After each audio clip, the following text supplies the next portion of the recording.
Our gracious Father in heaven, thank you for this conversation today.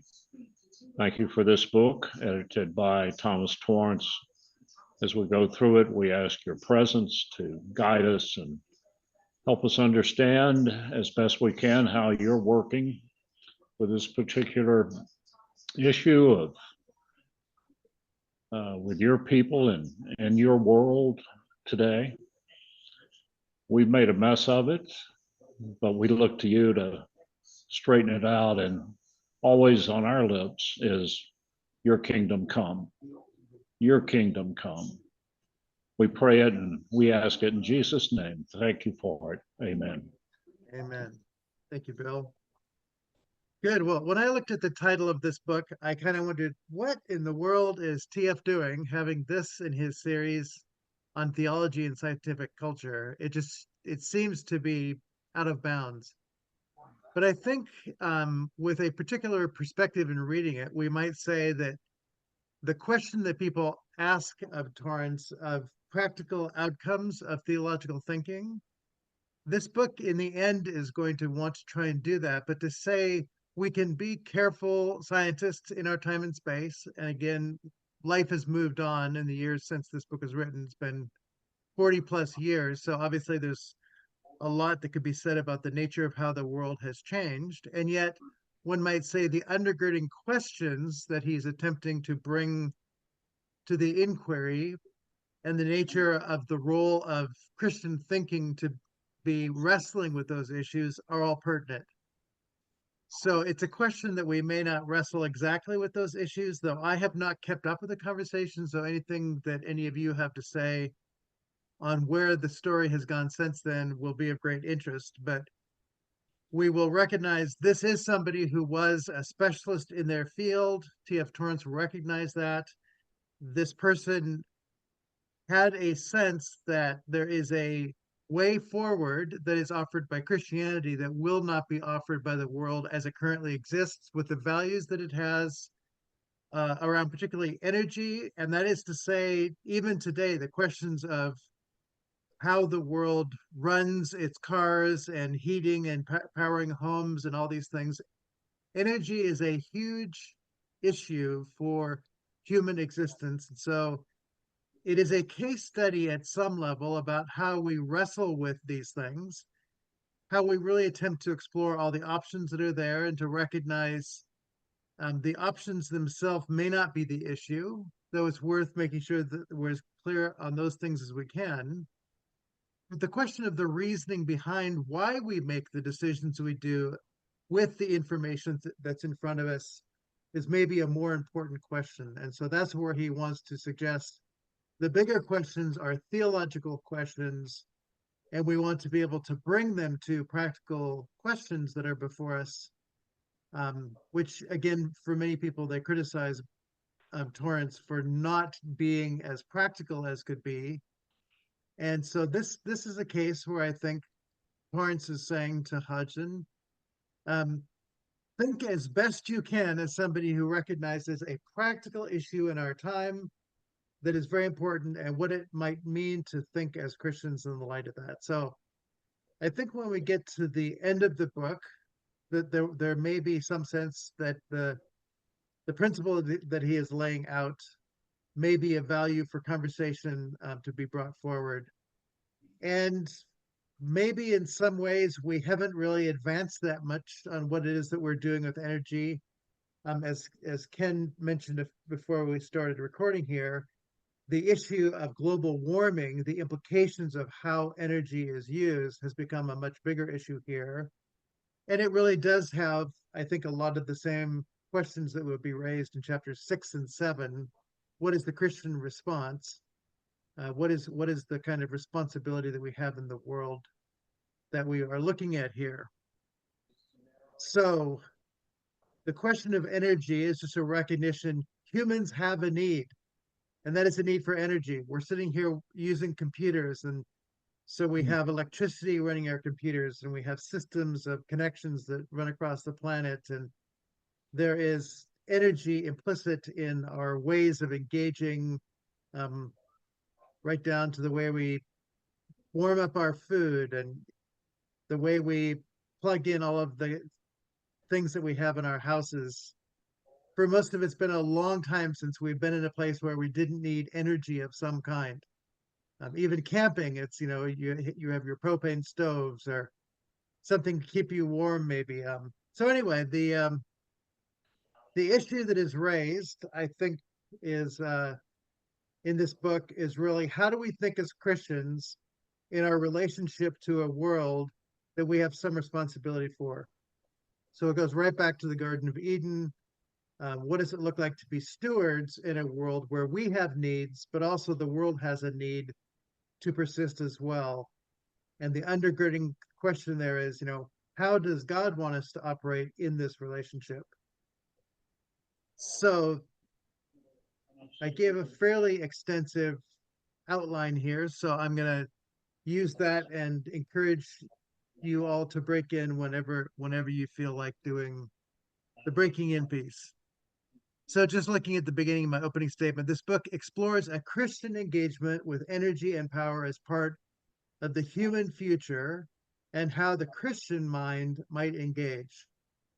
So this is saying that as Christians, we do think in particular ways. There's a metanoia, or a change of our mind from what would be a non-Christian way of thinking to a Christian way of thinking. Now, both Christians and non-Christians need to use energy. So the question isn't the need for energy that's at stake. It's really the responsible use of it and how there is a sustainability in caring for the world that God creates. So I found this quite different from any of the other books in any of both the 12 as well as the series of the 5. Though, as Ken pointed out in a previous book, it was written for scientists more than it was for theologians. So one had to really enter into the kind of space that was being written for there. In this one, we have the specialization of Peter Hodgson, but it doesn't feel, it felt different to me, and we'll try and unpack that as we go along. So I said this book had 8 chapters. There are actually 7 chapters and a few appendices, etc. So the first thing he's going to do in the first chapters of the book is just look at what he sees as the state, and he only kind of later implies this term, but what would be called creation care. Here on Camino Island, there is a Christian community that's building a retreat center.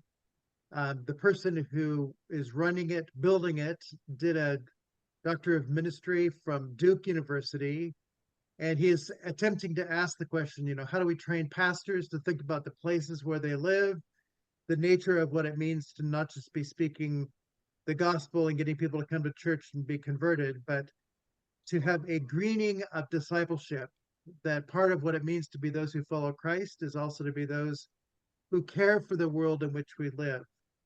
And I think this book, in a sense, really leans in that direction, in a sense. The place is called Circlewood Village. They do have a website which has a statement of their purpose for existing. James Amundon is the one who's running that place, and he and I are building a friendship. He doesn't understand Karl Barth or T.F. Torrance yet, but I have been engaging in conversations to talk about why Barth is important and Torrance are important for conversations about the nature of eco-theology, which Mike Hobbits talked about going to a conference. It was in one of the Asian countries, I can't remember, recently. And he said in all their talk of eco-theology, they didn't talk about the person of Christ. And he found that to be a glaring something that is missing. And so I think that the issue of this book does raise for us a question of how, and again, I have in here, how we deal with the issue of energy is something that deals with humans and the nature of the Christ who we serve. But to say the overt focus is the relationship between humans and nature, but it's us as humans outside of Christ or us as humans inside of Christ. So he's going to outline the problems, the possibilities that he sees. He's definitely a scientist, and he definitely has Christian convictions and is looking for wisdom. So to say that this book, I think, puts out for us the question of how does the Torrance tradition pursue wisdom in the world of scientific thinking around the issues that face us from time to time. And we could throw AI and a few other things maybe into that conversation and say all of those things really call into the question, what does it mean to recognize potential value as well as abuses, and how do we as Christians find a wisdom to bring them together for a better future of humanity and the planet, recognizing it as the domain which God has created. So the preface, it's a fairly extensive preface. I think you all had that. So he's looking at the planet's future, and he's recognizing the future of this planet is tied up with the nature of how we use, limit ourselves, and take care of, which the word sustainability didn't appear in this book. But one might say that that is one of the terms that Christians are using today is, how do we think in terms of the sustainability of the planet, of the human race as we're able to grow older, but also have more threats. Questions of nuclear war and things like that have become other threats that are part of his conversation, even at this point in 1983. 41 years ago, the threats have not gone away. So his statement he makes, energy moves civilization. And that is to say that the nature of economics, political systems, all of them have some dimension of how energy is involved. And it may be those who have large amounts of oil. The nature of the oil that everyone needs may give them power. So the way that power structures work, that's all implied as well. And all the political things that go along with that. So in dealing in this book with the relationship between humans and nature, he's wanting to partly ask, what are alternatives so that we are not so susceptible to those potentially corrupt countries that have large amounts of resources, but the income and that which is derived from it may have problems that we should be thinking about how we live as Christians without paying off the devil, so to speak.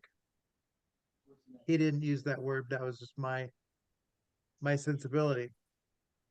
So to say that there are political, environmental, and economic issues that are involved, he later will add to that list, and spiritual issues, to say if we abuse the environment by not taking care of pollution, global warming, all those things, that it is a spiritual issue, that the responsibility of being Christians extends to that level.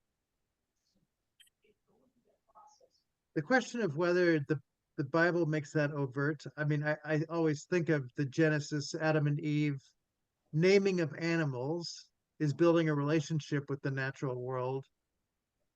There isn't a caution or concern about building fires or things like that at that point. Building fires for altars and things like that, there's no question about what's going to be the outcome of the smoke, or what happens if a forest fire starts from burning an altar or things like that. So one might say that the nature of the biblical discourse does not overtly talk about creation care, and yet there is a sense in which from Genesis 1, all of creation is the Lord's, and the Lord fills the earth and cares for the whole earth.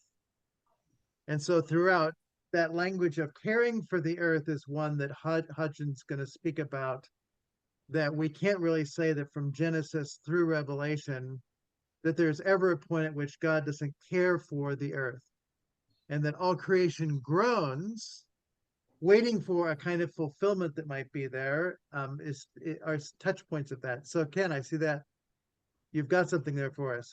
No, I was just agreeing with you when you went right to the Paul's letter to the Romans about all Yes. creation groans, waiting Yes. for its emancipation from the same burdens that we human beings are. Yes. That fundamental unity of the creature and the creation in which we are placed.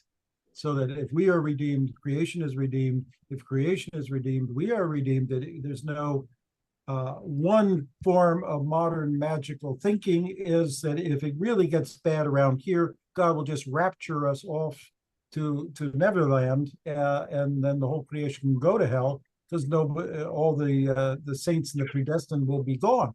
Just let it burn. Yep. And when there are certain billionaires that are talking about going off and colonizing Mars, Yeah. you got a secular version of the same thinking. Essentially, if we make this planet so toxic we can't live on it, we'll go find another planet. That's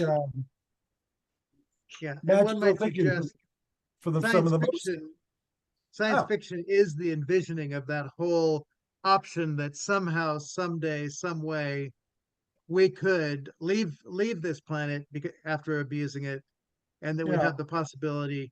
So to say, the very impetus that creates science fiction in many ways is an acknowledgement we are messing things up here, and we may need a plan B. Escapist. Yeah, it denies the fundamental unity of the creation itself, that we are human here within these limits. Here you can find in Karl Barth, especially, that God does not ask us to be human in spite of our limitations. We are to be human within our limitations. Yes. It's these limitations of time, of food, of shelter. This is where Jesus is incarnate. Yeah. And his incarnation does not compromise these limitations. It is incarnate when it enters into these limitations and abides there. Yes. We do not cease to be human when we become Christian. That's Gnosticism. Yes. It's just ironic that Peter Thiel or a Elon Musk get very hostile towards the church in its ethics when they are indulging in exactly this kind of magical thinking, this Gnostic magical thinking that somehow they, with their technology and with their ability to fantasize, are somehow just going to pour enough technology and money into making that fantasy real and escape. That Tim asks about dispensationalism and images of rapture and escapism. Yeah, would be maybe an example of those who are Christians using the exact same kind of, well, they're all going to be stuck behind here, but we're going to be rescued, or we will escape it. Yeah. Because the rapture will remove us out. So that's a particularly Christian form of this escapism. So Yes. the opposite of escapism then would be there is a sense of the word echo. I heard Ray Anderson once give a talk on social ecosystems, that we should be thinking much more not only about the ecology of the world, but our place as humans within it, and that it's a dimension, a sphere within, not separate from, but intertwined with the world's ecosystem. So if we're trying to escape from it, in our lifetime, it's unlikely that's going to happen, that there will be ships going places that we want to go and to abandon the places that we live. So it all just brings that into focus, that as you were pointing out, there are limits to the length of our life, the resources that we need, that includes food, that includes air that we can breathe, all these things. And that because of the limitations, there is a need for a kind of responsibility, not only for ourselves, but for our neighbor. And so loving God, loving neighbor, and loving self at some level are intertwined with this conversation. And energy is, in a sense, a central piece in that, where we can invest our attentiveness to the systems within which we live and what responsibility looks like there. Now, to say the world in the United States right now is tragically collapsing into a world of rights, and rights are particularly those things that as an individual we believe are owed to us. And so the Bill of Rights, the right to bear arms, the right to life, liberty, and the pursuit of happiness can be construed in such a way that they become highly individualized, not caring about the neighbor. And so the sense of we hold these truths to be self-evident, each person has their own self-evidence, and it's based on what Bart and Torrance will see as a tragic kind of natural theology, where it's simply our human thinking without thinking from the point of reference of God. And so this book is trying to say, in the end, we need to think from the point of reference of God, or we will collapse into something that is tragic. So it would be a move from the inclination to a politic and a philosophy of rights, to at least balancing it, if not giving priority to responsibility to God, neighbor, and self, that needs to dominate how we think about our place in the world.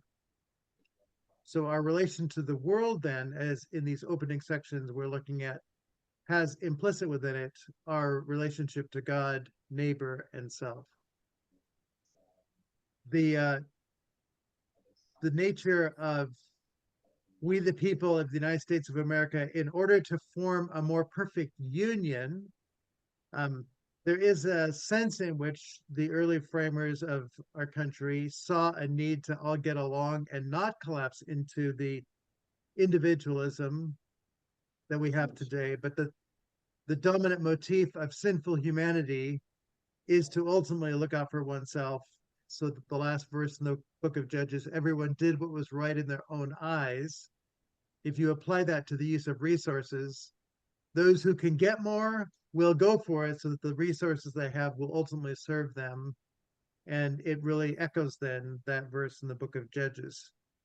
So there are thematic principles that we might even look at that don't overtly talk about creation care, but to say if the human isn't attentive and their mind isn't transformed, they will lose sight of what it means to live within the world that God creates, with the neighbors that God has given us, and in the end to lose ourself in a sense, in a way that almost in a kind of a C.S. Lewis sense, we become animals again. On the day of creation, Aslan said, eat, drink, think. There are those who are created who don't have that. You need to care for them. And we do have in Prince Caspian, where there's an example of a bear who had gone wild. It had been a talking bear, but Trumpkin said, I could see in its eyes it had gone wild. And I think Hodgson's book here is he's suggesting we are in some ways, even not as individuals, but as a species, we are going wild because we're losing touch with what it means to be those created by God, to think, to feel, to love, and to recognize the implications of all that in the world in which we live. Bill, it looks like you've got something there. Do you have a thought? No, not yet. Not yet. I was just Okay. looking over the evolution of nuclear power. Uh-huh. Right. Well, okay. Well, we'll But get to that. Ken was talking about I think the cosmic redemption of Christ. Yes, is that correct? Cosmic. Yes. I remember I was dinged in an oral defense of my master's thesis by, too bad Dwayne's not here, but his mentor, John McKenna, the name. He's always praising John McKenna, and I echo it. But my master's was titled T.F. Torrance and the Problem with Limited Atonement,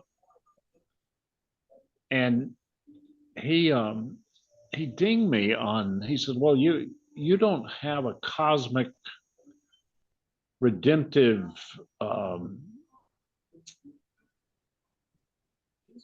How did he put it? I can't remember exactly, but he criticized me for not including that in that essay. And I did. I quoted from time, space, time, and resurrection somewhere in there, but I couldn't figure out, and I still don't get it, why that was so important to him within that context. Maybe anyway. So, yeah, limited atonement would only deal with some humans, and probably not at all with the cosmic dimension. Which way you were talking about the problem that Torrance identifies with limited Yeah, atonement. yeah. And so I that he was, stole the idea from Paul Molnar, who gave an essay. Remember to I think it was T.F. Torrance Society annual meeting. He gave an uh-huh, essay. I think the title of his essay was T.F. Torrance and the Problem with Universalism. And so I took off on that and said a modest. My advisor was Gary Detto, yeah.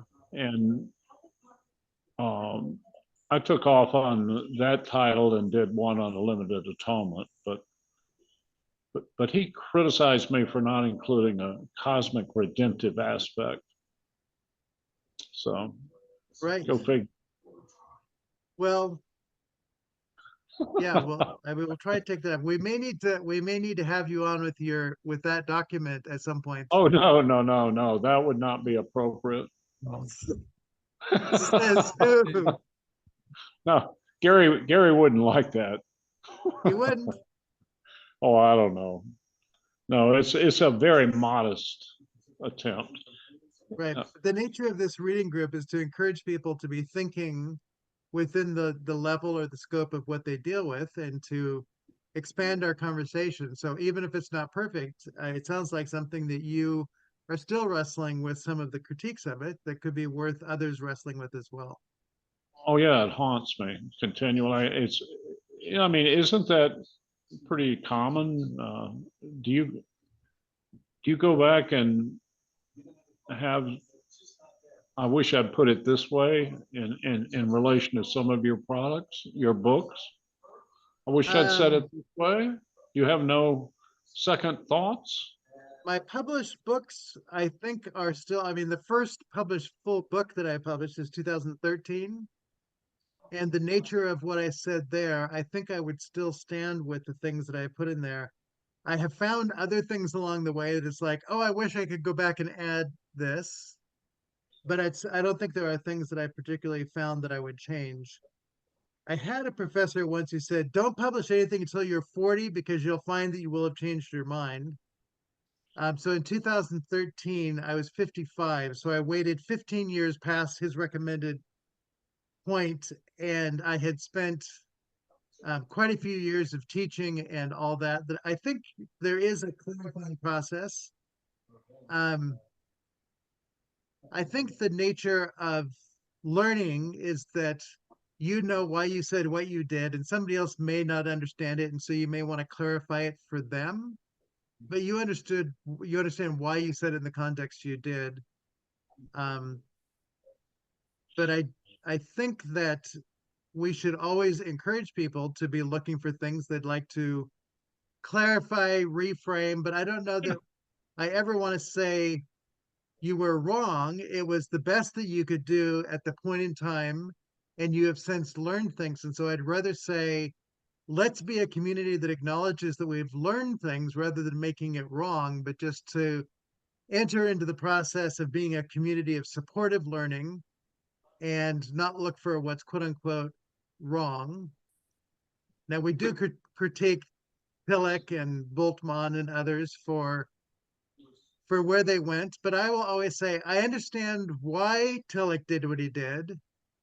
So he wants to appeal to the contemporary person, and as did Bultmann, to have a scientific mind in a sense and say, I can affirm what he wanted. How he got there isn't the most helpful, but here's another helpful way. And so we don't Hmm. spend a lot of time making him wrong. We just say he has a good intuition. We just need to keep developing what it is that will get us to where we actually want to get with those intuitions. Which brings us back to last week's conversation. What if Thomas Torrance had been present on our Zoom call? We'll say it a little bit more. Well, I mean, he didn't say a word good about the Epistle of Barnabas. Not a word. No. Right. In that chapter 5, not one word. All of those quotes on there were Torrance.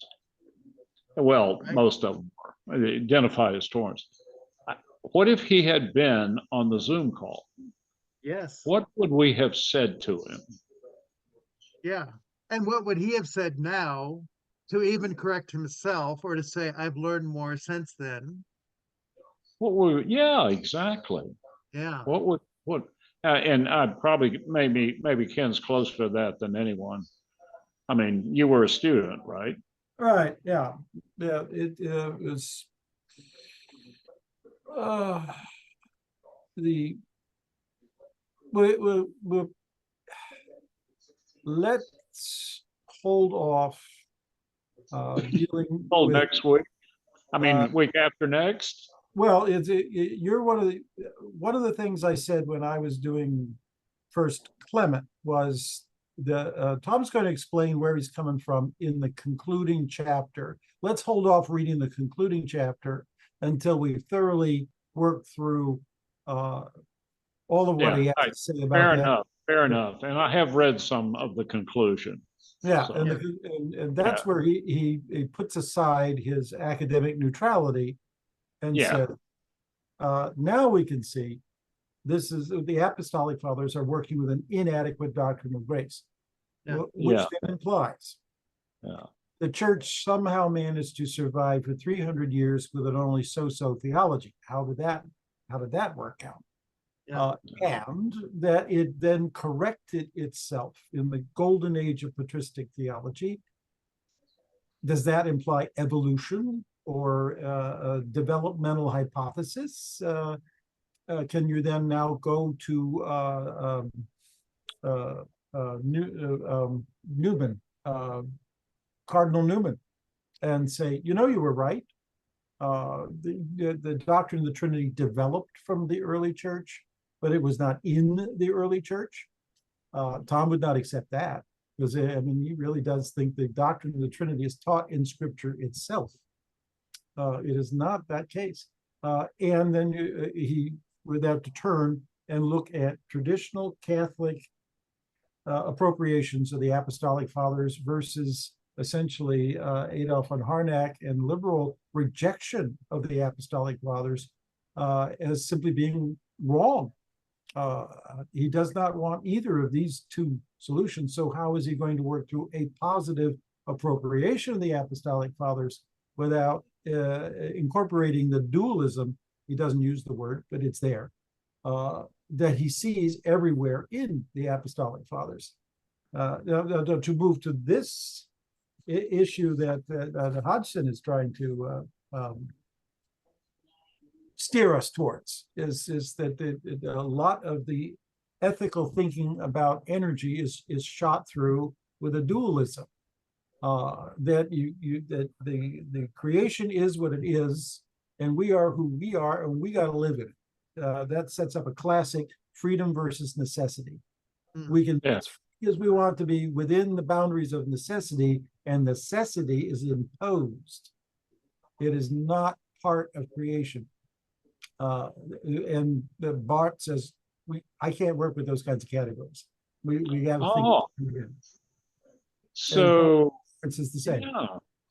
So maybe that's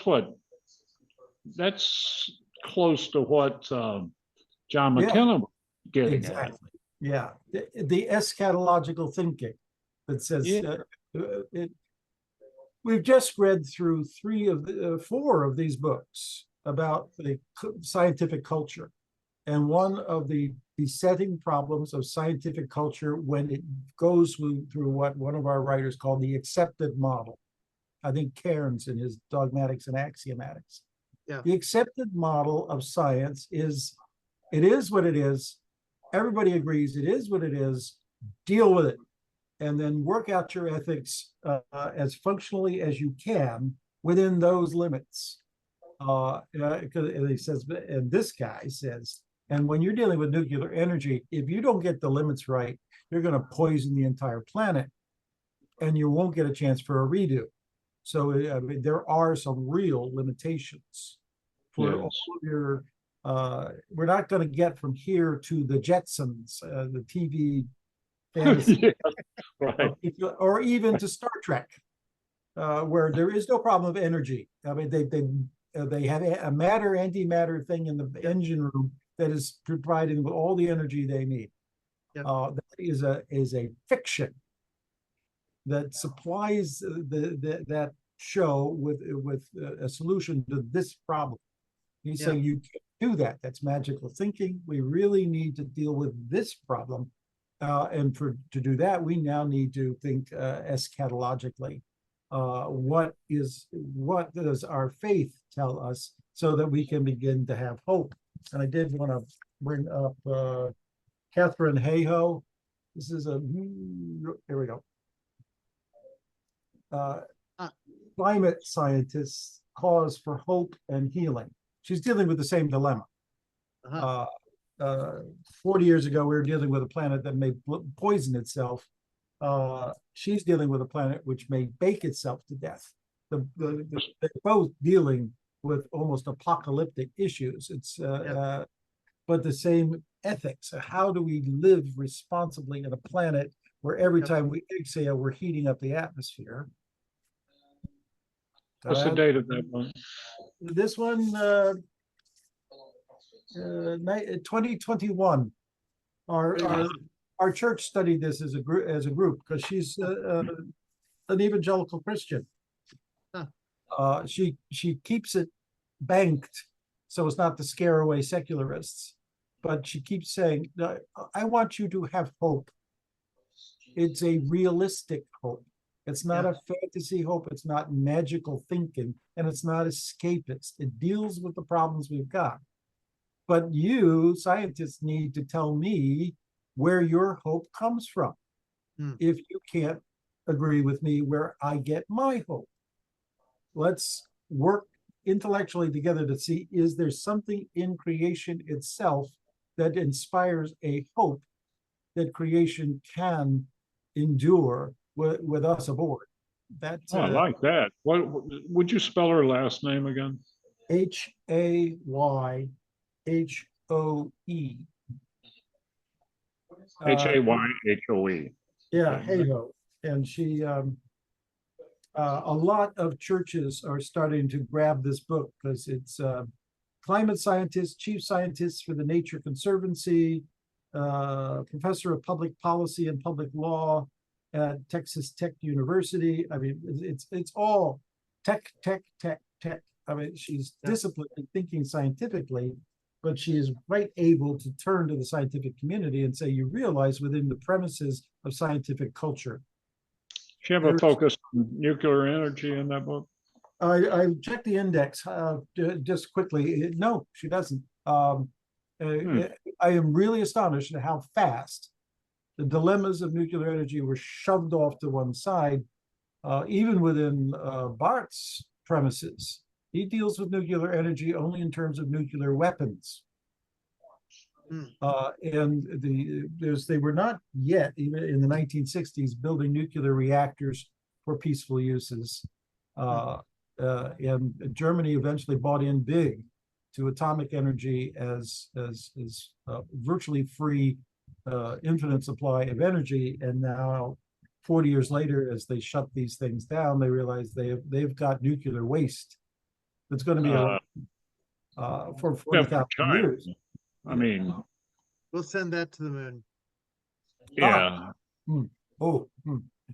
Don't make the moon mad. You know, it's hanging up there and it is not stable.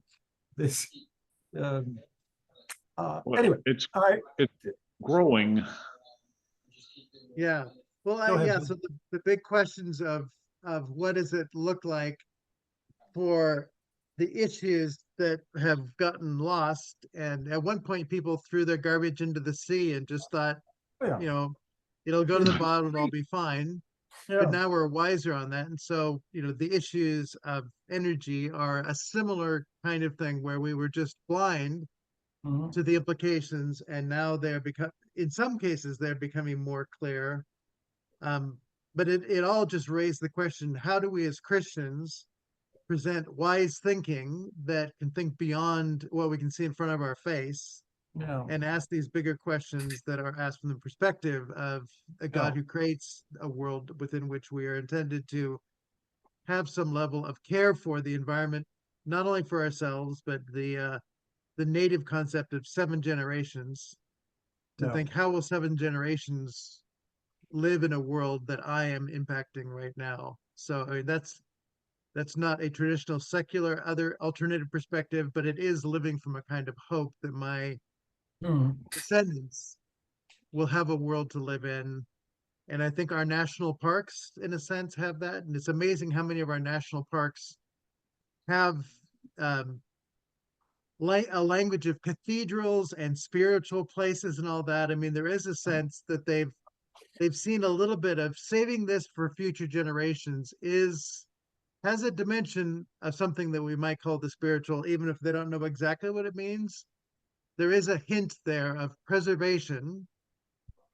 Who was it that said, "In wilderness is the preservation of mankind"? That was Thoreau, maybe, or it was one of those people. But there is that sense that the world that we live in, there is a preservation of the world that is also for ourselves.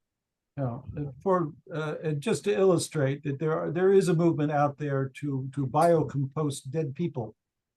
That there are ethical things we can do to lower our carbon footprint. And that it's not fantastic to talk about lowering our carbon footprint. Yeah. And slowing down this pace that the Earth is heating up. Yeah. As we are heading towards a cliff, as Hodgson says. Yeah. In the words of Herman Melville, he said the noose is a marvelous clarifier of the mind. The Uh, news? The noose. It does clarify your options very quickly. Or you could, or you could say the guillotine. I mean, the point is that all of us are trying to deal with living within these limits. Yes. And when I say, well, this is what, as a society, we need to do to curb many of these abuses in order to live within the limits as we determine them. And immediately the Koch brothers are back saying, no, I own the coal. We're going to burn the coal. That's the limits I'm living in. You live within my limits. That's the kind of competition. The phrase we were using about 50 years ago was lifeboat ethics. They're using that as the mind experiment. That if 8 people in a lifeboat can arrive in an ethical way to keep everybody alive for as long as possible, that's better than pitching 3 people overboard because there's not enough food. That's the freedom and necessity arguments would say, well, it's necessary. Somebody's got to die. You want to draw straws? Lifeboat ethics says, no, that's not ethical. We need to come up with an ethic wherein everyone survives. And that's a basic humanistic premise. Yeah. A Christian can say even more, that it's our duty to God and to the least of these, that we all get through this together. Yeah. Which the next point in the outline is exactly that. How do we remember the poor and underprivileged in a growing population to say 10% of the world has 90% of the resources, and we don't think about the impact on that other percentage in the lifeboat, so to speak. So remember the poor is certainly a Jesus kind of statement. We don't think of our use of energy and resources in terms of how they are impacting, in many cases, making people poor, which means we're not remembering the poor, and at some level missing, a fairly central theme of Jesus. So again, there's implicit theology everywhere, so that his next statement, or mine of reflecting on his preface, theology is the ultimate context for our questions. That all of these questions are really only appropriately asked within the context of a God who creates, gives us resources and other human beings to care for, and that ultimately even ourselves are responsible firstly and foremostly to God. So his preface does have, with some good conversation like we're having, you can begin to see that this is not an isolated thing from a theological conversation, and that Torrance, I think, saw the nature of being a Christian profoundly interested in the world of science, recognized that this gives some it gives a stadium within which to battle over what are we doing here and how does the world go forward. And so all of the complexities and the ramifications of energy use are brought to the fore and said, these are the real choices we have to make. Yeah. But we make the choices because of a set of values that could either be just individualistic, self-focused, or they can be theologically grounded in the nature of God. And then Yeah. ultimately our freedom is going to be because of discovering the nature of what it is that God is all about in this task and in this journey. The statement that Torrance makes of Hodgson in this 5th volume, Peter Hodgson, who's written many books and papers on nuclear and elementary particle physics, senior research fellow, he lists this long list. And then in 1961, he wrote Nuclear Physics in Peace and War. And so again, in a prior text, the issues of peace and war, again, are recognizing some pretty important dealings in the interface of humanity with one another. And it's now making a special study of the energy crisis, alternative energy sources, nuclear power. In this book, Dr. Hodgson brings the balanced judgment of a Christian mind. So there's a point of view that we're wanting to get from Hodgson to bear upon decisions of crucial importance for mankind. And I think to say it is an example that can be expounded in all kinds of other questions about how we function politically and economically. He is a specialist in this, but he's wanting to enter into the conversation from that point of view. It's putting ethics into a global context. Yes. The particular dilemmas we deal with from era to era might change, but the overall issue is there's only one planet. Yeah. And maybe even to say it's global issues in the context of as a theological context. Yeah. That Yes. global issues are theological issues because they fulfill the nature of God's creation. Yeah. Humanity as God's, Bart's sense that, everyone near and far are neighbors, whether you see them or not, and then who we are as persons within that. Yeah. Yeah. And Tom is very, very comfortable with saying that we bring that to the table and we are able to critique scientific culture that leaves that out. One of the abusive things I've already pointed to is this freedom versus necessity. Is the older liberal ideas of freedom simply meant I'm free to do what I want.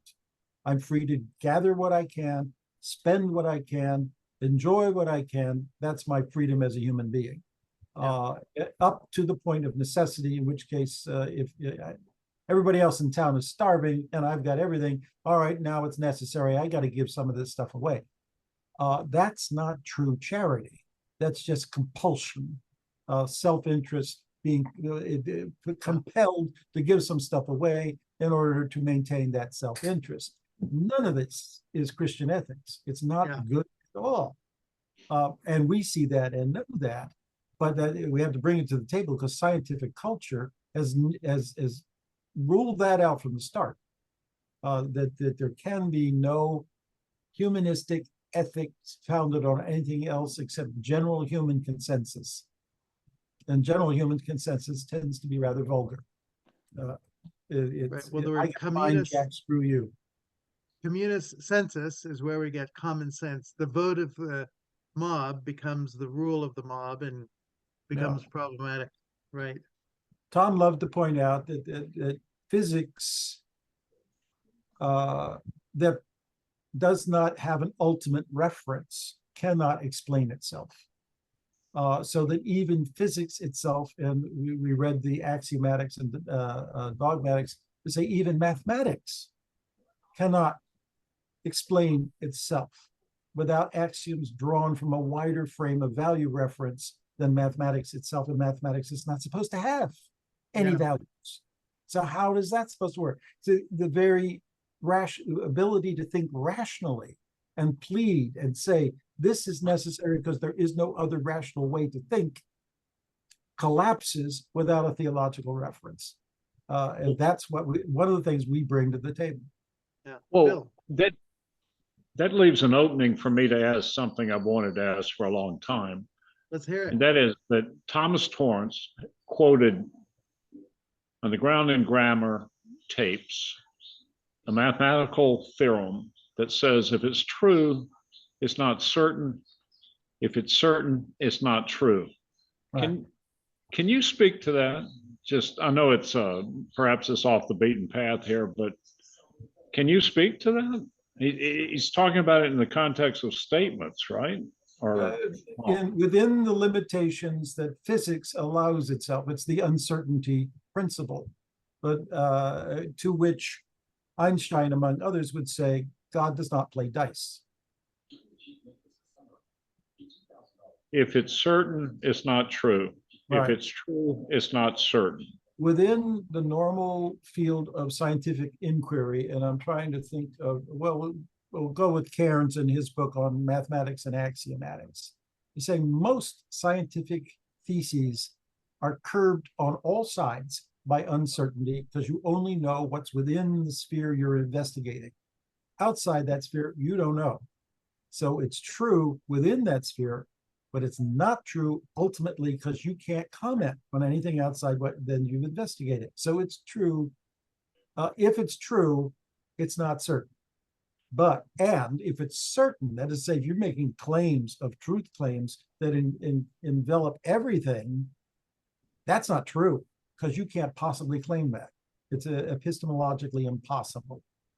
Einstein discovered that, or at least articulated that in his general theory of relativity. It's been a while to percolate through to philosophy to say, oh, really? Because scientific culture in the given model, as Cairns talks about it, claims to be absolutely true about everything once it's discovered, and presumes that whatever it discovers, it will be absolutely true.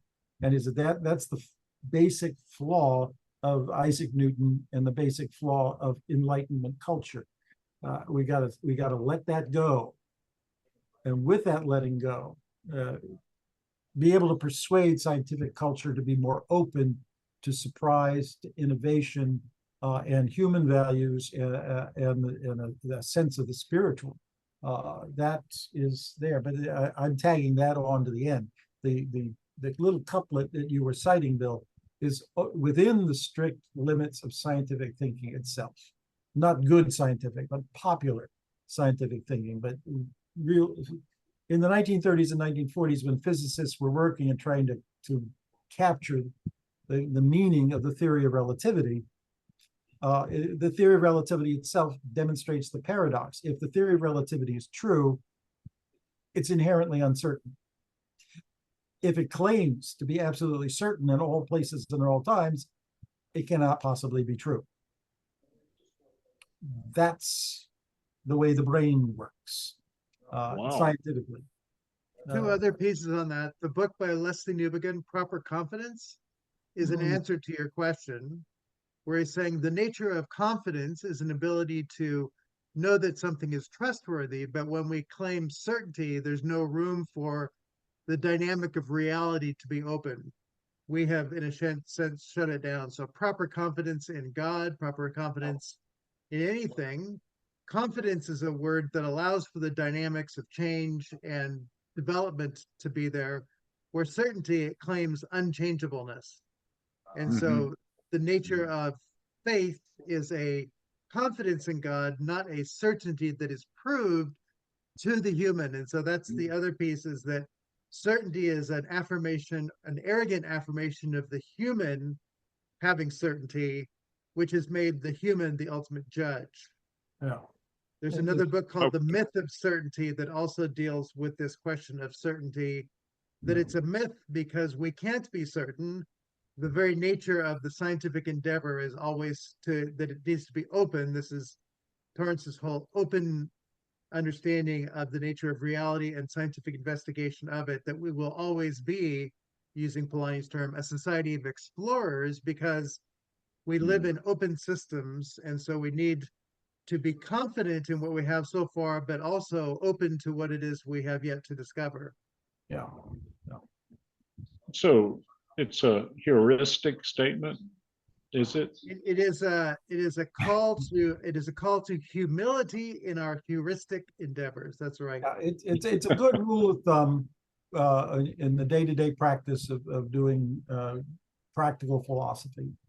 Yes, but immediately theologically trained people shriek and say it's relativist. They're going, yes, it is, because to be absolute within the frameworks we have to live cuts you off from the truth.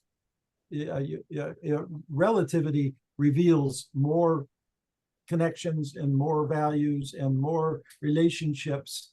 It's actually a more open system, and is to be preferred by theological people because God made it that way. That you've discovered how God reveals God's self, or that is to say, more like builds in all of the anti-ideology traps, so that if we keep being idolaters, we will keep finding ourselves trapped in our own idolatry. The grace of God liberates us from that. I can put that in theological terms, but you can't take that to the physics lab. And it's the move from the isms to the icks. So Torrance will not affirm scientism, but he will affirm scientific investigation, the character of something that is investigative. My article on personalism, he wouldn't affirm personalism, but he does affirm personalistic ways of understanding reality, that we need to be open to what it means to be persons and that God is personal. And so relativism versus relativistic approaches is to recognize the dynamics of relativity as Einstein outlines, without turning it into an ism with certainties built in. Kind of, it becomes an oxymoron. I used to drive people crazy at Andover Newton, because we did have a few crypto fundamentalists there, and they'd say you have to affirm certain absolute truths. To which I said, there are no absolute truths. Absolute, deliberately building in the paradox. And I was saying that to somebody at a table when Tom was standing behind me. and he patted me on the shoulder and said, good, and he moved on. All right. So within my own study of the nature of the science of the personal, science generally will not engage thinking about the science of persons, because they can't be certain about anything, the nature of emotion, all those things. They say, we can't be certain, therefore we can't deal with it. Yeah. And it's only if we can reduce it down to something that we objectify a person, and we have enough cases of it that we can generalize it, that we can come up with the numbers that we need to, that we can somehow say is kind of scientific. But Torrance is going to say, all your things they're arbitrarily chosen. Yep. You're using categories from Greek mythology, narcissism, Oedipus complex, and trying to fill them out with judgments and criteria. But you're really not doing the science of investigating all that's really going on in these people. It has the trappings of scientific. It seems to be objective. It seems to be systematic. It seems to be arranged in sequence, to be predictable and reliable. But not, you can't speak that way about people. And God as well. If you can make the shift to say science does not pursue certainty, but confidence in what we know, then you can talk about building confidence in the nature of who persons are and the way people function in their relationships, where confidence is built. The nature of God is one in whom one can be confident, to the point that John McMurray said, in the final chapter of his Gifford lectures, Either we see the universe is personal or it's meaningless. Either the universe is created by a being, so that we talk about divine and contingent order, or it is meaningless and we are simply putting our meaning on it, but it is not meaningful. There is no certainty.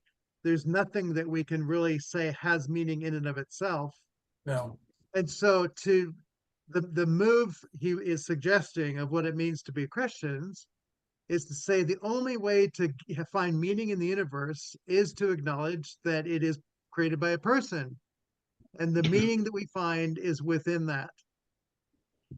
Everything else is simply all of our mythology that's created to wrestle with it, working within our limitations and denying the nature of the personal, which is kind of where we exist in a scientific, purely naturalistic world, is the loss of meaning. Therefore, you end up with a lot of nihilistic kind of thinking or merely utilitarian kind of thinking.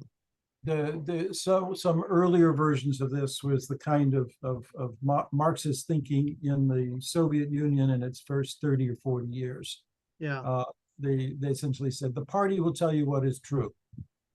And that led to show trials where physicists and biologists who did not affirm what the party derived from the physics and the biology of that era were tried for heresy, secular heresy, and sent to Siberia. Michael Polanyi saw this from having escaped from Poland to Britain. He saw this travesty of justice being embodied over and over again as the arrogant and the proud secularists began to demand that everybody conform, because these are the necessities of history and of economics that gave birth to communism. And now that we have the true liberation of humanity in communism, you must not deny its premises, or you are counter-revolutionary. There are many versions of that, and even within churches, we were accustomed to this because we dealt with medieval heresy for several hundred years until finally the Reformation rebelled against that entire model of church authority, and so that humans could be free. So just moving into chapter 1 briefly, what can be expressed in numbers and what cannot is really the question of certainty, right? What can be expressed in numbers is something that we're relatively certain, though one can be humble, but to recognize that there are many things that we just say we can't get numbers around it, therefore we can't be certain, and we can't even make claims that it's true. Because if we can't be certain about it, that it's not true. And now we're into the exact thing you were talking about, Bill. And Cairns lampoons that at one point to say, you realize you're speaking paradoxically, because even the numbers you were talking about are only relatively reliable here. Right? And relative to what it is they're talking about. Right. And so questions about pollution, the nature of what it means to share the world and what we share with one another. The question of, does science have any obligation to moral kind of thinking? Is there any sense of good choices of what one pursues? That these are all questions that are implicit but not made explicit with the use of energy. Unless somebody's running their lawnmower when you're trying to eat outside on the thing there, and they're using energy, is making noise that makes it very unpleasant to sit there at your table. But to say that the questions here that are being asked are really entirely moral in nature, because there is an obligation to be neighbor and an obligation to recognize that all of our choices have these implications. So are these theological questions? Absolutely. And what is at risk? How can Christian beliefs provide the scientific foundations and spiritual justification for a hopeful future? So that hopeful future is the point that Ken was making, that it is the unique contribution of Christian thinking to talk about the nature of science as a servant of the God who creates these things, and that our beliefs are to align us not just to getting people in church and saying the sinner's prayer, but to really becoming participants in the world that God creates and with one another, in ways that reflect the love of God for us, to love the Lord your God with all your heart, soul, mind, and strength, and your neighbor, which includes the planet and yourself. So what's at risk? Everything, including our obedience or disobedience. You know, to go into a common theme of Bart's that I think Torrance picks up. So he affirms the world needs energy. Energy is needed for every aspect of life. He goes on to unpack just the nature of how the systems that we create. That point, they're creating models of a system we are studying, and I put in there Katafusen, that wasn't in his book. How do we study the world that we're trying to figure out energy in according to the nature of what's there? And he talks about mapping or building an understanding of the interaction with other systems. How does our energy use impact the air, the temperature, all of these things? He does then say reality is more complicated than models, which is a little bit like if it's certain, it's not true. If it's true, it's not certain. Reality doesn't like to be lassoed. It likes to be engaged and lived within. So there are always human factors that can't be controlled. Governments change. And so the nature of, as Ken was talking about, a different ideology within Soviet or German places, that's going to change how people look at reality. The development of technology, think AI, how is that changing the world? You know, what solutions it can find and what problems might it find? The nature of catastrophes, they might be natural disasters, earthquakes, tornadoes. What's happening in the South is every day I look at the map and they go, look out, it's going to be a bad day. It's like, where'd that come from? I don't remember that as a kid. Well, it wasn't the same as a kid. The nature of catastrophes and to what degree are they the result of human lack of care? And is there anything we can do to restore something? These at some level have a theological implication. So his statement, the world is heading for disaster. Well, you know, what's that disaster? It's the loss of care that has implications for the nature of how the world is sustainable with its systems of weather, running out of the resources that we need to take care of the things we care about, all these things. The more people there are, the more resources are needed, the more scarce they become, the more they cost, the more people get left out, the more people starve. You can quickly see that there's just a potential downward spiral of an overuse and over involvement with a world that doesn't care. So change is slow, but it goes in a determined direction, and the people who could fix it often are caught up in delay. And so to say, you know, the nature of not making a choice at the right time, which is the classic phrase, what is it? In a stitch in time saves nine, is the timeliness of making decisions that have long run implications to conserve the resources that we have.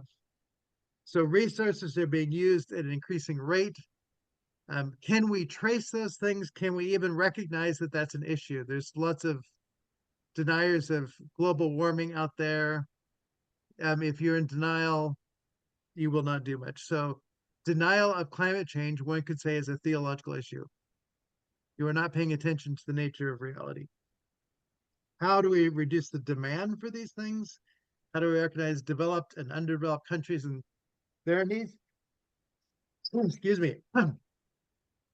How do we deal with waste? These are all just the questions. Heating our homes, the need for efficiency, recycling.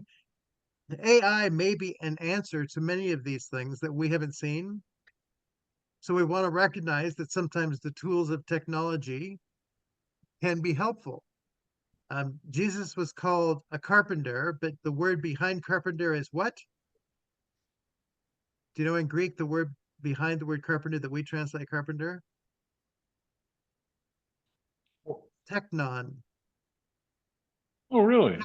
Yeah.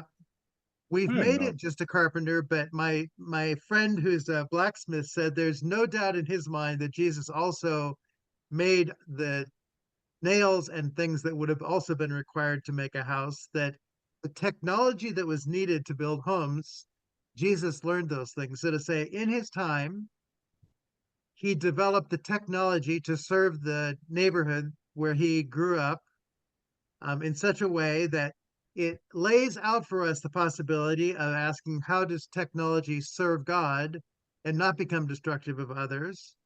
And that requires a basic commitment to care, neighbor awareness, and to work within the skills that will work in that direction and not to abuse those things, which of course the classic chainsaw can be used for good or evil. The current battle over guns, they can be used for good or evil. How do we sustain the good and limit the damage? It's the same kind of question. Well, Technology at some, go ahead. I was just about to say, speaking of high tech, changing water into wine was pretty high tech, wasn't it? That is high tech work. And if you can figure out how to do that, we won't whine about it at all. Raising Lazarus from the dead. Yeah.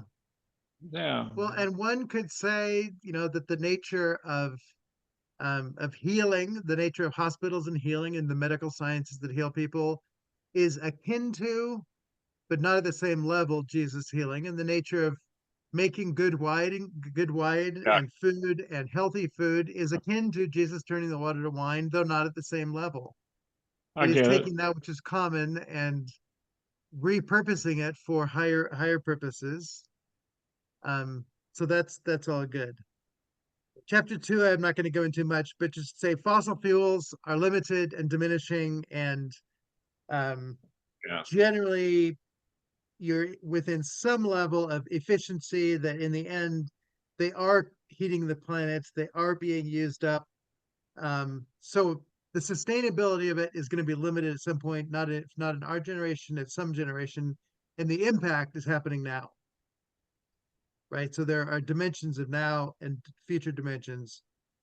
Chapter 3 on renewable energy sources, and he mentions these indirect or directly from the sun, hydroelectric. At some level, there's dimensions of the way that the planet works with water and all that that's moved around, and evaporation. There are dimensions that he sees the sun is within that. Solar energy, um, wind energy, all these things move because of the way that the sun and the earth turning, all those things work together. Wave energy, ocean thermal energy, tidal energy, geothermal energy, vegetable and animal energy, which includes burning wood in the fireplace. All of these things, he says, have some possibility, and they're drawing on a resource, the sun, that is it's renewable, but it's very expensive to harness the nature of how these things work, and we're quite a bit behind at this point. At least we're quite a bit behind the uptick of making them all work. I think it's still true that they're quite expensive. I think it's true that there are more and more things that are being put into place with those, but even electric cars, people are talking about the resources for the batteries and batteries exploding and things like that that say these are not perfected yet. There is something, I mean, my sensibility today, Ken, you're probably more in touch with this, that the nature of electric and renewable things based on the sun are more popular than nuclear at this point, that the renewable energy seems safer at some level with that than otherwise. Is that a true reflection? Yeah, there is because I've lived in Pennsylvania. I live within 150 miles of 3 Mile Island. That shocked the baby boom generation around here. Is to say that the promise of limitless and almost free power that 3 Mile Island represented suddenly became a danger that was so scary that it made it into a movie, and there was some effort to ban the movie because it was so scary. The China syndrome. But it happened again at Chernobyl. Another style of nuclear reactor that melted down, cracked, and then began spewing toxins that 40 years later, they're still there. there's still a dead zone all around Chernobyl that cannot be entered. The Russian soldiers that were sent in there to take it because it's in Ukraine are now dying. That's it. There's an awful irony to it, but it's almost a sense of justice also. But what he has done here is laid out a whole buffet of alternative sources of energy in order to say we are not helpless. Yes. Now the question is, how do we prioritize? And Exactly. setting priorities is an ethical move. It requires a sense of the final goal. It requires a sense of how to get to the goal and make sure that everybody is brought along to the goal inclusively. And that requires values. And so where are you going to get the values? If you're going to get the values of it's mine, it belongs to me, it's my private property. If you want to cross my private property, you pay me, and those kinds of improvisations, we're not going to get very far. You're absolutely right, though. And I appreciated that he did the work of just laying out options, because until you know options, then you don't have an opportunity to make choices based on them where your values come into play. Right. And so to say, I think a lot of what Torrance is missing in a lot of his quote unquote ethical work is just taking things and saying, let's just explore what it would look like to look at the options within these different kinds of choices. And when people see that, then they start learning to think not just about that particular issue, but that we need to be communities who look at all of the options that we see today, which ones are going to be best, and to recognize there's probably some we haven't seen yet, and when those come along, we'll implement that into our decision-making process to see if it makes sense. But it's down to earth, right? The options, the needs, the options, it's saying these are real issues, let's deal with them as reality. And knowing how to set priorities and then create action plans to get to the priorities as a communal process that includes all the diversity and all the voices in it. That's a learned skill. And it's a learned skill that churches have practiced for centuries. Other voluntary agencies have done the same, but it requires in different bureaucracies to learn those skills, or the outcomes are not going to be very good. You're not going to be setting priorities. You're just going to be having a coliseum with one gladiator fighting another, and the strongest person wins. That's not doing priorities. That's just may the strongest one win. Survival of the fittest. And the other thing in just the way he's outlined is to say all of these choices have pros and cons. It's not all just all pro or all con, including nuclear energy. And that we need to kind of look at all of life that way. It's all going to have pros and cons, but let's get clear about what all those are so we can make wiser decisions together. So this is where the wisdom piece, I think, begins to really operate for me, is the church needs to be honest about what the issues are, what the options are, what the pros and cons of taking the different choices. And in one place, the pros and cons may be quite different. Right? And so you have to make the choices based upon your maybe geographical context. Here in Washington, we have lots of rivers, so creating hydroelectric power makes a lot more sense than it does in places where there aren't rivers, like Australia. And doesn't very have the flat same places where there's no that? and flat places where there's no fall. Right. So that's many of our communities in Pennsylvania are along the fall line, because the water coming down from the mountains eventually has to drop, and that's where they put the water wheels. Right. There you go. So with the nuclear energy of chapter 4, again, he lays it out as that there are possibilities. He sees different kinds of radiation that could work. And at that point in time, he felt like this was a choice because it had the ability to have, taking a very small amount, you could get a whole lot of power. And that kind of made sense. And it was a minimal impact on what's taken from the earth with a maximal kind of output in terms of the energy that would be supplied And he felt that there were different places and times that they could be built, and that the whole idea of learning to release energy slowly so that it's not like a bomb. I mean, there's the recognition there. We need to release energy slowly, not like a bomb. And he recognizes that it's a hopeful possibility that from your outline of the events of history, and we could also throw Japan and the nature of the nuclear reactor there, what happened with a natural catastrophe. The tsunami. Yeah, a tsunami setting something up also caused problems. So chapter Five five, reactors wiped out. what was wiped out? 5 nuclear reactors sitting at the seaside when the tsunami hit. Yeah. 2 of them were completely destroyed, and toxic waste was flowing into the ocean. The disaster. Yeah. They're nowhere near recovered even now. So chapter 5 is just an acknowledgement of that. This is a vulnerability, hazards, risks, and fears. And so he goes on to talk about we live in a dangerous world. Nature is risky. It's actually risky for all of the forms of resources, energy that we want to pursue. They all have dangers associated with them. So it's part of the concern for, as Christians, how do we recognize the concerns and ask about the nature of, caring for neighbor becomes a really important piece.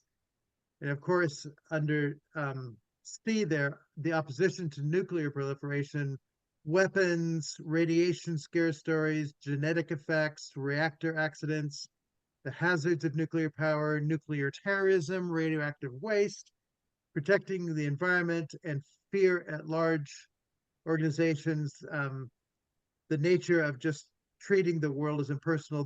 We need these things without acknowledging the impact it could have on persons. So chapter 5 is an honest attempt to lay out the possibility of the bad news, which again, I think that there is a sense that as Christians, when we recognize this is an important decision, we really need to understand all of the things that we need to consider so that we're not blindsided by what it is that is the outcome of our choices.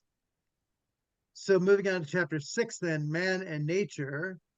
This whole sense of the relationship between man and nature is for him at some level beginning into his theological assessment that God made us dependent upon nature, and we have to learn to work with nature to control, to develop nature, plants, and resources, and in all the kinds of contexts that we live in. So if you live in the desert, you may need to read the book Dune and understand how water is conserved.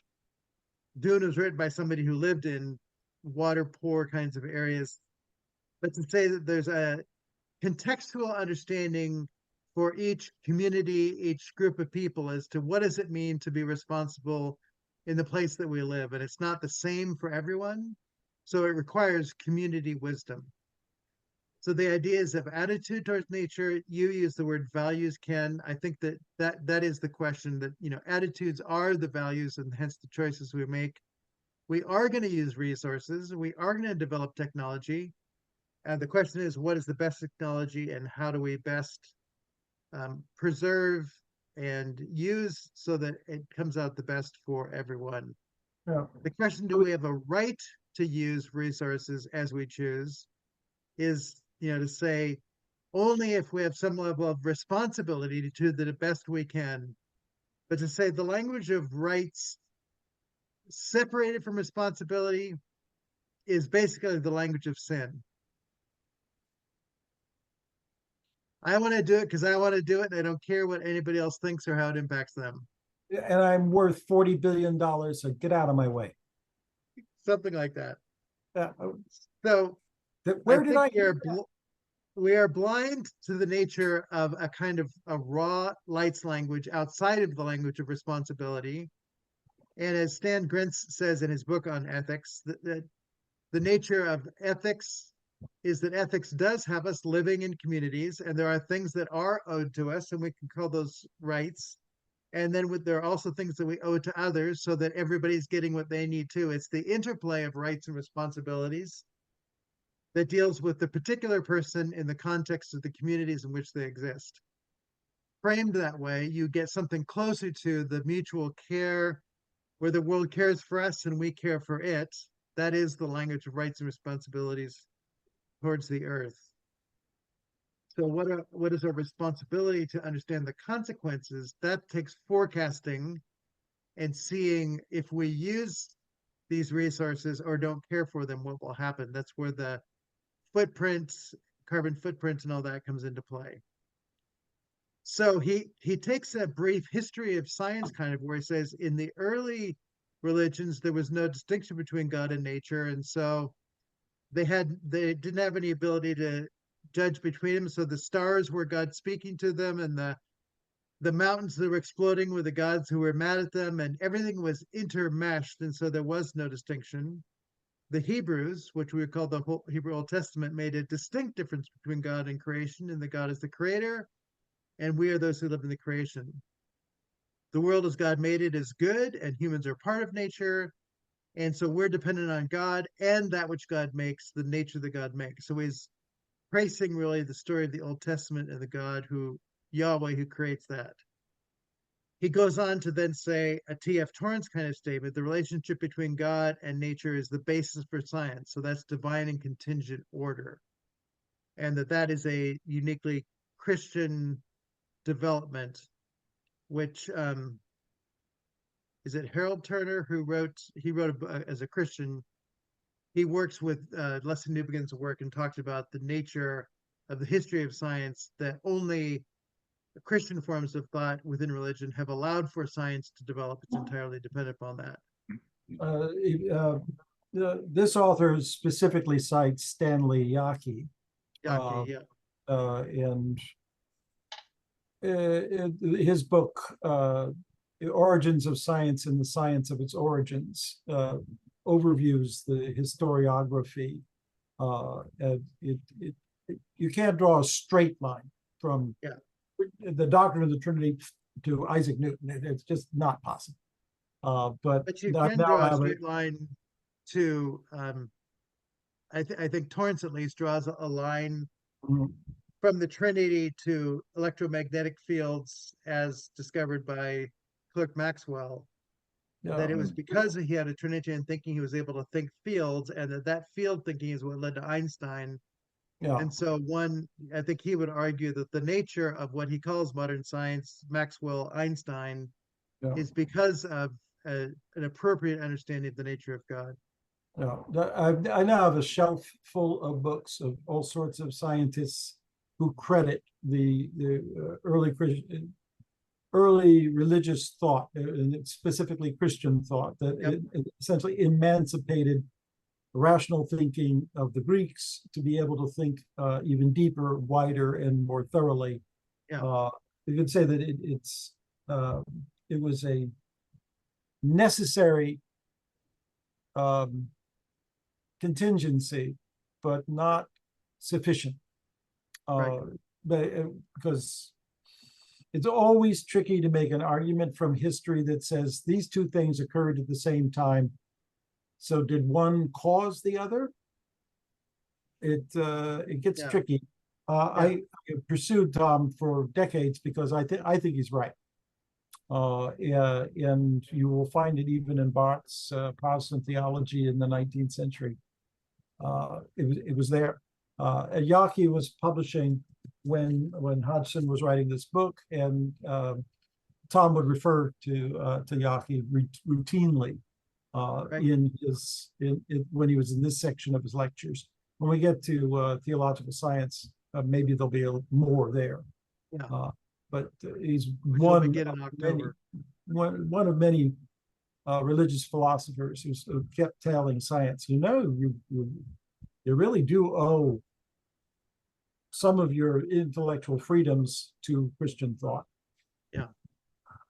So in this chapter 6, it's the next last chapter, he's really beginning to build an argument that Christians have the answer to the problem because of the wisdom that they have, because they recognize that there is a relationship in the world that we have to it because God created it, and because God cares for it, so should we. And it's out of that care that our decisions are going to flow. So an attitude of loving concern for nature exists in the Christian tradition, and it's not just for other humans, it extends beyond that. And a tension exists between the right to use nature and the responsibility to care for nature. So there is some level of responsibility, which even goes to just if you don't work, you shouldn't be cared for. So working is part of our participation in the lives of community and the world to provide something there.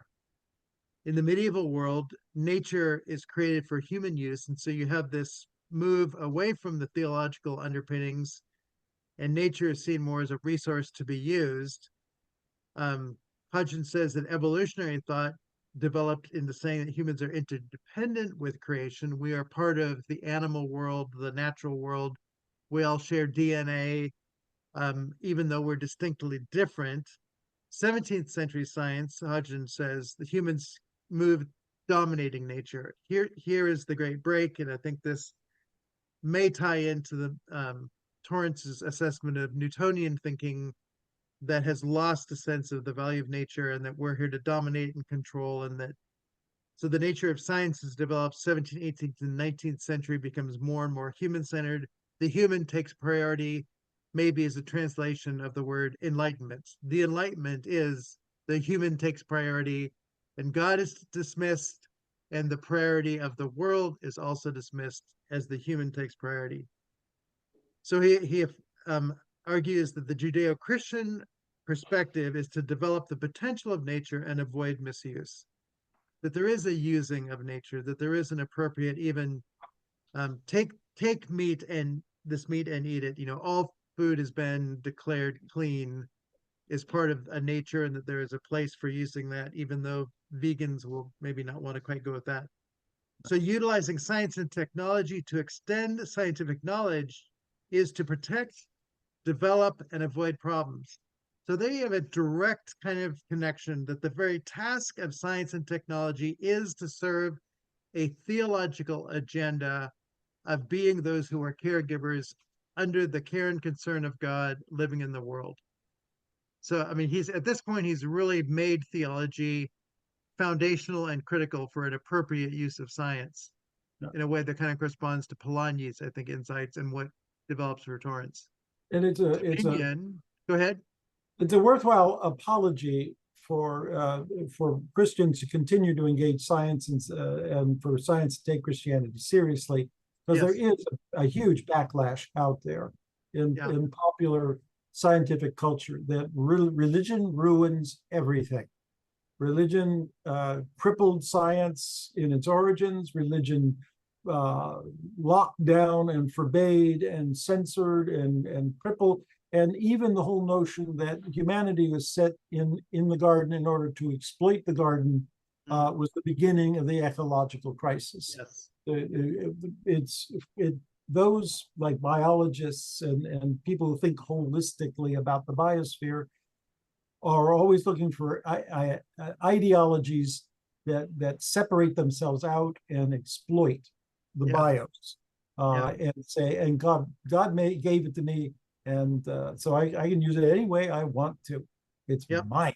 All of that is in there it's a recurrent polemic that it's an oscillation that goes on in popular culture as to whether religion can say anything of value to science, because science is based in fact and religion is based in feeling.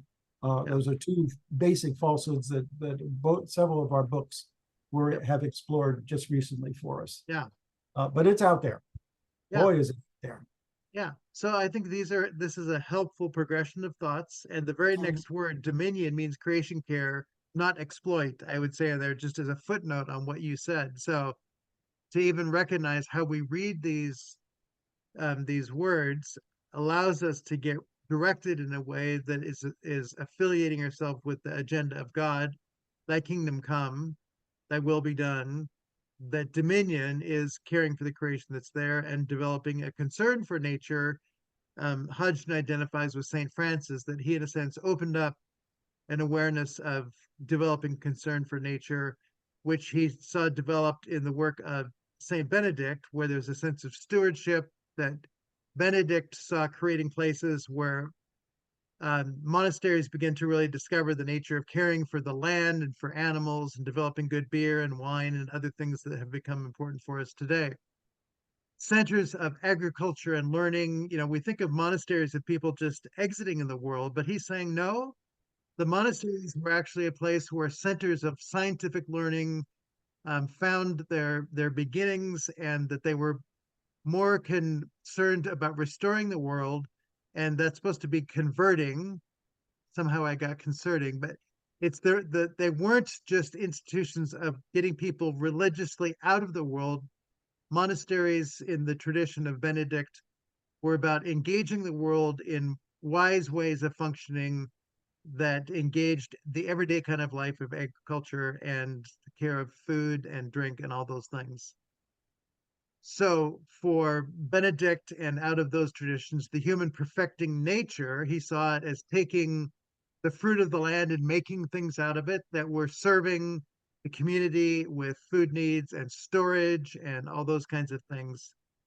I'm thinking it was in a monastery that the first kind of studies of DNA and the nature of poppies and or was it sweet peas? Anyway, it was the Peas. study It of was the way peas. things Yeah. sweet peas. Peas. Peas. Yep. So anyways, that it was there Fennel. that some of the early scientific discoveries that, we're still unpacking were discovered.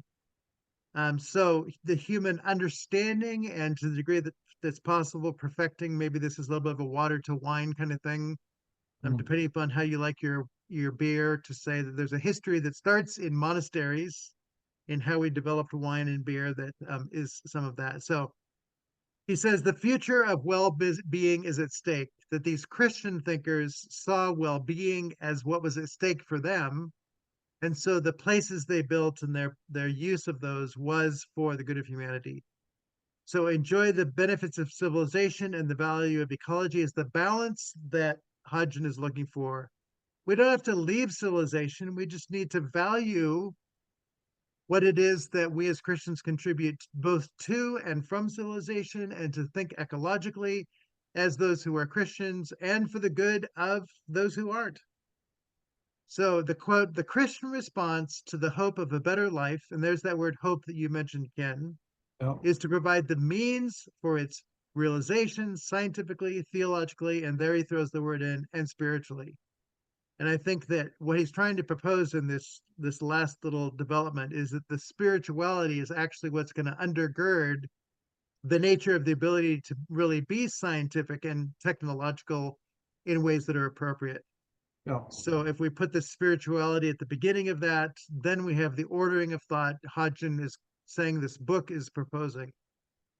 So a Christian intuition will move us beyond the unbridled, and I think that's the critical word there, the unbridled exploitation of nature, which you use the word exploitation there. So that is to say that the doctrine of sin is at stake here. And the nature of the Christian response is not to live with unbridled, sinful relationship to nature, but to live with a God-loving, human-loving, nature-loving engagement with nature, and that is living out what at this point I would say is Torrance's not natural theology, but theology of nature. Right. This would all fall within the theology of nature that understands the world, the resources, and learns to act out of the love of God, katafusin, with the eyes of Jesus and the empowerment of the Spirit to become wise stewards within it. And that is the Christian intuition. So he didn't use that kind of language, but I think that's what he's pointing towards, and why Torrance would be so interested in what it is that this book puts forward. So the final chapter then, Facing the Future. Hodgson thinks the key is nuclear power. It appears that it was not, or at least not yet. We haven't found a way for it to be safe, and the renewable energy seemed to be taking the future. So he didn't have the answer, but he was trying. And I think there's a certain level of humility. We need a vision for the future that is confident, and the word confident and not certain there, Bill, for your question, is the important thing. Confident, but also aware of human fallenness. So it's painful. We're going to learn. We're going to fall. We're going to make mistakes, but we're going to keep pressing forward. Secular humanism has lost the dignity of humanity. I think that's a profound statement, just to say we've lost really seeing each other as persons, and we only see the other as economic units who will buy and sell, get in our way or get out of our way. We've really lost what it means to value each other as persons, and the commitment to nature as responsible caregivers serving God and creation. And Ken and Bill, you both have affirmed the nature of just the way that a Christian thinks about the nature of the world that we live in, that it is a responsible caring that can only be done when you know the God who creates it. So we are in a spiritual crisis is the truer thing, and that's why we're in a resource crisis and why the world is having the problems it is, because we've lost the very nature of the heart that would guide towards that. Bill. Just quickly from an executive summary of International Energy Association, the under nuclear power generation. Yes. It's on track to reach this is dated 2024 this year. Okay. Nuclear power generation is on track to reach a new record high by 2025. Forecast to exceed its previous record set in 2021. And that's going to come from markets in primarily the East Asia. Asia is set to surpass North America as the region with the largest installed nuclear capability by the end of 2026. More than half of new reactors expect to become operational during the outlook period are in China and India. Nuclear power, by the way, when this book was written, and this is measured, there's a chart here that's measured in TWH, terawatt hours. Tera as in trillion watt hours. And it shows, and when this book was written, how many terawatt hours do you think China generated from nuclear energy? 0. And actually the US had a little bit, but by 2026, they will be leading along with India, nuclear power, strong growth in China. So that's China started the commercial operation of its 4th generation reactor in December 2023. So big power from China. Interesting. Yeah, so our nuclear future is, I mean, it is still part of a conversation to ask, how is it being used, and what should our concerns be and all that. But it was at some level. What's that? Where is the waste? Well, that is a huge question. All We have fission reactors create waste. Yeah. Toxic waste. And typically it's the poor who have to clean up the mess. And then all the soldiers that were sent into Chernobyl to seal the reactor, that no wealthy person did that. It was all done by poor people under order, and they died by the hundreds. Yeah. That is when class and privilege and all the other ancient tyrannies try to deal with cleaning up an energy problem here. We need the energy. Yeah. But part of taking care of the poor is making sure that when it's available to everyone safely. Yeah. So that fusion reactors is one thing that a lot of people are looking at, that there's a huge amount of energy to be available by causing atoms to fuse rather than fission that breaks them apart. Might work. You could say that what he's calling is slowly developing renewable resources is just buying us time until we can get to a working fusion reactor that does not create huge amounts of radioactive waste. Because the fission reactors are deadly.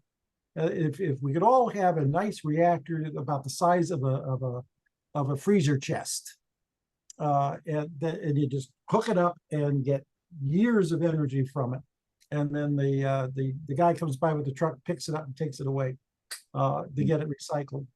that To where? that's the Jetsons, or that's Captain Kirk and the Enterprise. That's the goal we're looking for. Or Back to the Future, where you throw a banana in the back and away you go because it's able to transfer power It's into. biodegrading it. Yeah. But the thought of having all that fissionable material sitting in the East, unregulated. I mean, here in the West, we regulate where the fissionable material is because that's what terrorists want to steal. Yeah. And they're not ethical at all. So Yeah. So the questions of this book are still very alive and important. Oh yeah.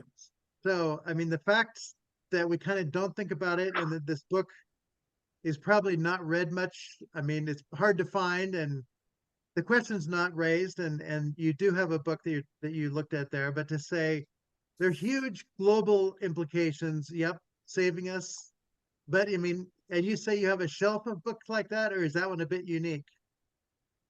This one is fairly unique, but this is the kind of stuff that is now coming out to meet the needs of seminaries that want to school their students in thinking ecologically and community and responsibly. Because at the core of her stuff is how do we talk to one another about all this big, scary stuff? Because if we don't talk, we're not going to get very good results. And if only the loudest people talk, we're going to get very skewed results. It needs to be a genuine conversation, a true koinonia, a sharing within the community. And even Princeton Seminary is got a greenhouse.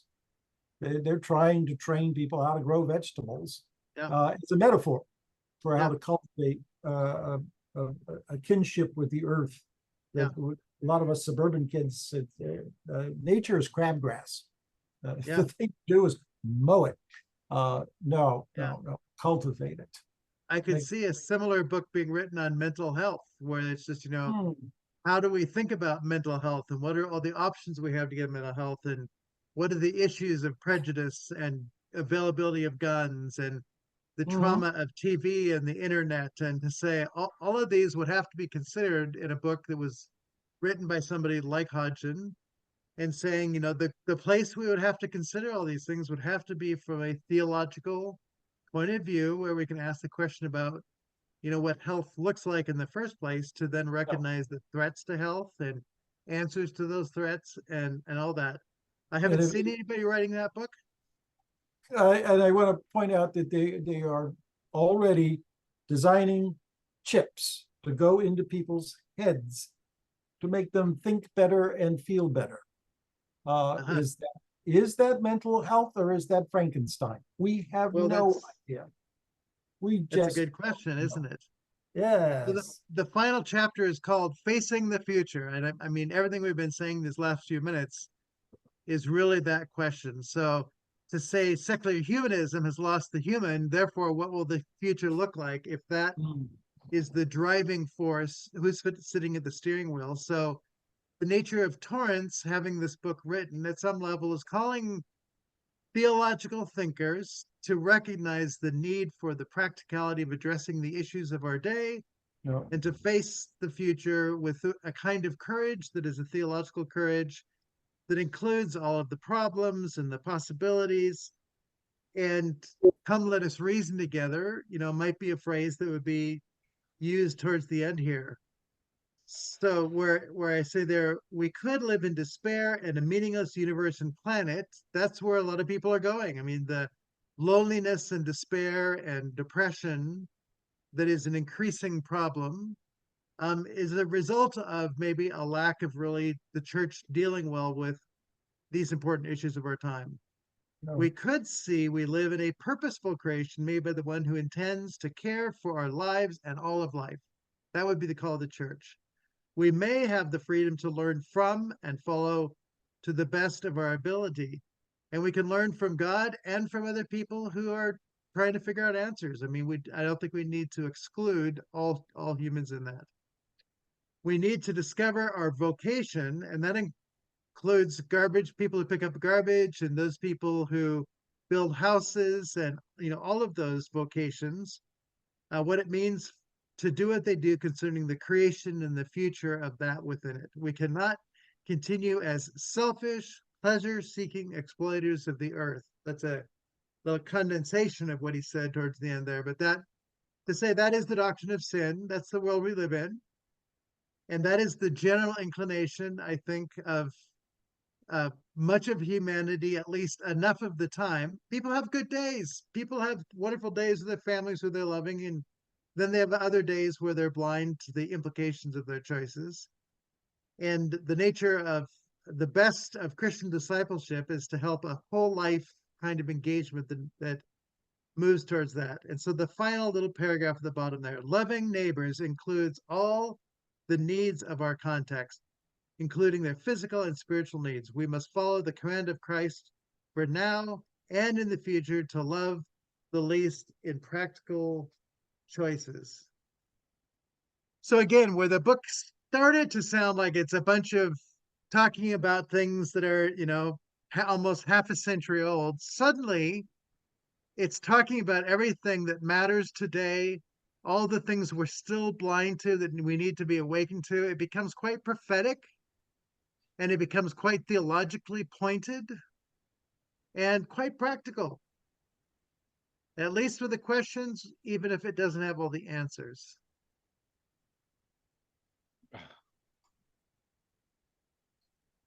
So do you have a different feeling at the end here than you did sitting at the beginning of this session as to the potential value of this book?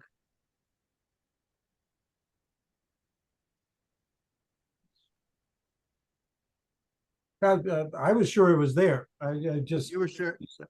I was just disappointed that I was not able to get a copy of the book to be able to read it and satisfy for myself.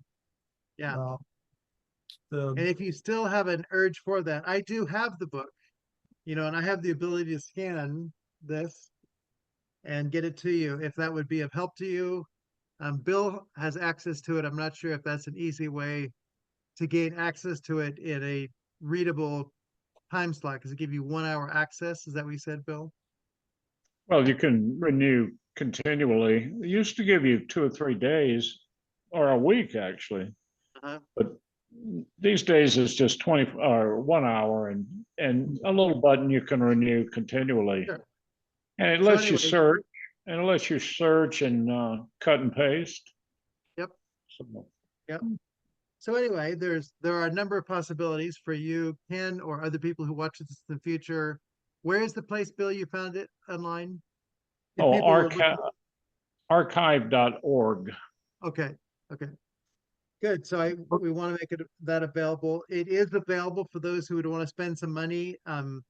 It's available a number of places in the UK, one in the Netherlands, one in the US today. Again, these books get sold, but betterbooks.com, that's where I always go, and it gives you everywhere in the world that books are sold.